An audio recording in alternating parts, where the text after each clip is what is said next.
Well, thank you, Governor Hochul, Senator Gillibrand, and all my great colleagues. We are working all three levels of government. And why it's such a large, impressive anomaly of people get here. Because this man came. This man right here came with, thank you, without anyone having to hock him, or that's a Brooklyn word, or bother him to come. So, Mr. President, it is my distinct honor to welcome you to Queens, a bustling borough of over 2 million New Yorkers with staggering diversity and infinite talent, equal parts passion and compassion. Where's Donovan? There he is. Now, you being here today, Mr. President, is a hallmark of your hands-on presidency. Not just sitting in Washington, but seeing and hearing people's trouble, and then acting decisively to help, not the least of which is by promptly approving a major disaster declaration, quicker than any president has ever done. And we are so, so grateful. Now, perhaps nowhere else reflects the diversity of New York and our nation than Queens, where hundreds of languages, hundreds, are spoken every single day. From Archie Bunker to LL Cool J to Aquafina. Queens literally has it all. Not to mention some of the best arepas, Vindaloo, Moussaka, Carbonara, and Guinness on the planet. As a congressman, my district included parts of Queens. We have LL Cool J. Calm down. As a congressman, my district included parts of Queens, so this community is near and dear to my heart. And it pains us so to see and witness the loss of life and property. It pains us deeply to read the stories of neighbors we lost in the storm. Mr. President, less than 2 miles from where we're standing, in Woodside, 2 parents, Ang Lama and Ming Ma Sherpa, perished, along with their toddler son, Lobsang Lama, as water rushed into their basement apartment. Lobsang was 14 months old, a little beautiful boy gone. Gone. The same brutal story repeated itself across New York as Ida dumped a record amount of rain. People trapped in their own homes.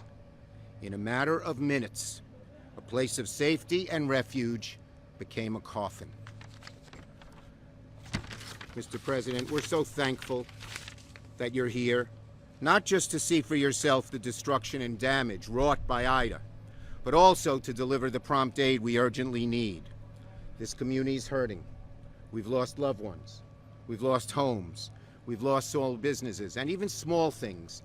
The marriage albums, the mementos, the pictures that can never be replaced no matter how much financial help we're able to get people. Leaves a hole in your heart, a hole in your heart. Now, in the short term, of course, we need the federal aid to staunch the bleeding and rebuild stronger and more resilience than before. And Mr. President, I thank you for heeding my call and that of Senator Gillibrand and the call of Governor Hochul and my colleagues in the New York delegation, many of whom are here, who did such a great job for New York. Let's have the congressional delegation. A round of applause for them. And we all work to speedily get public assistance, which goes to the city and localities, individual assistance, grants, not loans, of up to $36,000 per individual, and small business support that will unlock aid to many homeowners and businesses who need it. But my friends, as you know, Mr. President, we cannot stop there.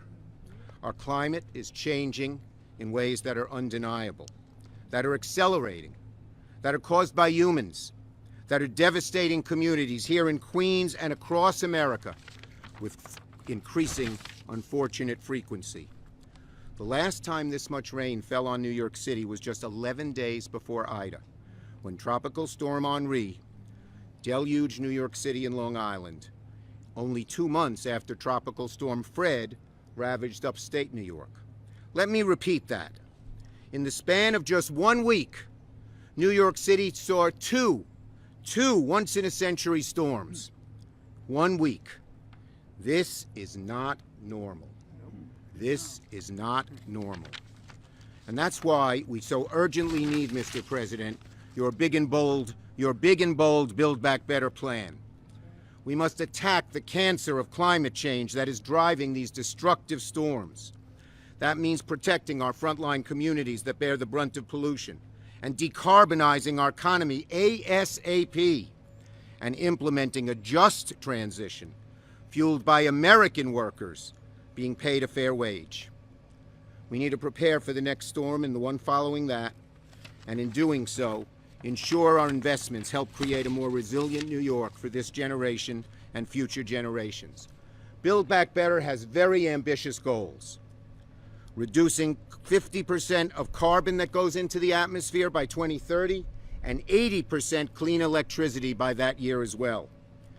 This is your way, Mr. President. So proud of what you have done, so impressed to boldly and courageously confront the challenges we face, be they climate change, racial and economic inequity, or disaster response, and in the process, to build a healthier, a more unified, a more just, and a more robust United States of America. So without further ado, let me welcome the man who will lead us out of darkness of this present moment and help us achieve a brighter future for Queens, for New York, and the whole United States of America, our great president, Joseph Robinette Biden.